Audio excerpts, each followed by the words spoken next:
Ultrasonic welding of aluminium. Principle of ultrasonic welding.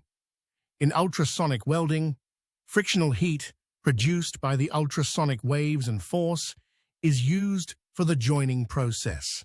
Ultrasonic waves, 15 to 60 kHz, are transferred to the material under pressure with a sonometer. Welding times are lower than 3 ks. The welding can proceed with or without the application of external heat. Joint forms with ultrasonic welding.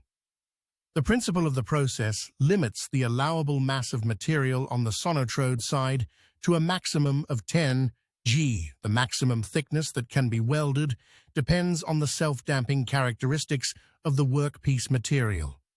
A main advantage while welding aluminium is the fact that the vibrations break the oxide layer and transport it to the boundary regions.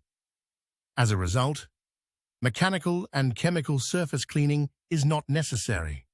Surface coatings, e.g. coated wire, and impurities behave in a similar manner. Consequently, a main application area for ultrasonic welding is the contact joining of wires. Material combinations for ultrasonic welding. Ultrasonic welding is particularly suitable for joining aluminium and its alloys with each other, as well as for producing composite joints with other materials. In electrical and electronic applications, the frictional energy creates clean welding zones with low contact resistances. Hardness influences the weldability of composite joints with steel.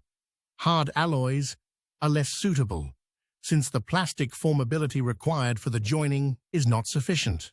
Very often, an intermediate layer is used to overcome this deficiency.